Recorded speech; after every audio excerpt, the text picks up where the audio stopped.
കരുമാലൂർ കുന്നുകര റോഡുകൾക്ക് പുതുജീവൻ 6.6 കോടി രൂപയുടെ പുനരുദ്ധാരണ പാക്കേജ്.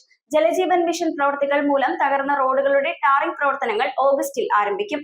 റോഡ് പുനരുദ്ധാരണം സമയബന്ധിതമായി പൂർത്തിയാക്കാൻ മന്ത്രി VE അബ്ദുൾ ഗഫൂറിന്റെ അധ്യക്ഷതയിൽ കളക്ടറുടെ ചേംബറിൽ നടന്ന അവലോകന യോഗത്തിലാണ് തീരുമാനം. ജലജീവൻ മിഷൻ പദ്ധതിയുടെ ഭാഗമായി പൈപ്പ് ലൈൻ സ്ഥാപിക്കുന്നതിനിടെ തകർന്ന റോഡുകളുടെ പുനർനിർമ്മാണത്തിനായി കരുമാലൂർ കുന്നുകര ഗ്രാമപഞ്ചായത്തുകളിൽ 6.6 കോടി രൂപ അനുവദിക്കാൻ തീരുമാനമായി. ഫിഷറീസ് ഹാർബർ എഞ്ചിനീയറിംഗ് സാമൂഹ്യനീതി വകുപ്പ് മന്ത്രിയും സ്ഥലം MLAയുമായ VE അബ്ദുൾ ഗഫൂറിന്റെ അധ്യക്ഷതയിൽ ചേർന്ന പ്രത്യേക അവലോകന യോഗത്തിലാണ് തീരുമാനം. മഴക്കാലം അവസാനിച്ചതിനു ശേഷം ഓഗസ്റ്റ് മാസത്തിൽ റോഡുകളുടെ ടാറിംഗ് പ്രവർത്തനങ്ങൾ ആരംഭിക്കുമെന്ന് യോഗത്തിൽ അറിയിച്ചു. പ്രവർത്തികളുടെ പുരോഗതി വിലയിരുത്തുന്നതിനായി ഓഗസ്റ്റിൽ വീണ്ടും അവലോകന യോഗം ചേരുമെന്നും ആവശ്യമായാൽ അധിക തുക അനുവദിക്കുന്നതിനുള്ള നടപടികൾ സ്വീകരിക്കുമെന്നും മന്ത്രി വ്യക്തമാക്കി. ജലജീവൻ മിഷന്റെ ഭാഗമായി പൈപ്പ് ലൈൻ സ്ഥാപിക്കലും ഗാർഹിക കണക്ഷനുകൾ നൽകുന്നതുമായി ബന്ധപ്പെട്ട പ്രവർത്തനങ്ങളും റോഡ് പുനരുദ്ധാരണവും സമയബന്ധിതമായി പൂർത്തിയാക്കുന്നതിന് നിലവിലുള്ള തടസ്സങ്ങൾ പരിഹരിക്കുന്നതിനുള്ള വിവിധ മാർഗങ്ങൾ യോഗം ചർച്ച ചെയ്തു. കാക്കനാട് കളക്ടറുടെ ചേംബറിൽ ചേർന്ന യോഗത്തിൽ ജില്ലാ collector G. Priyanka,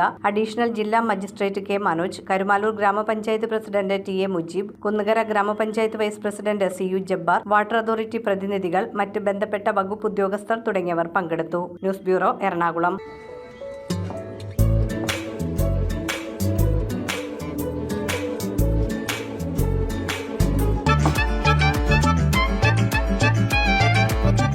The Salt Restaurant, Thoppumpady, Panampilly Nagar, Kakkanad.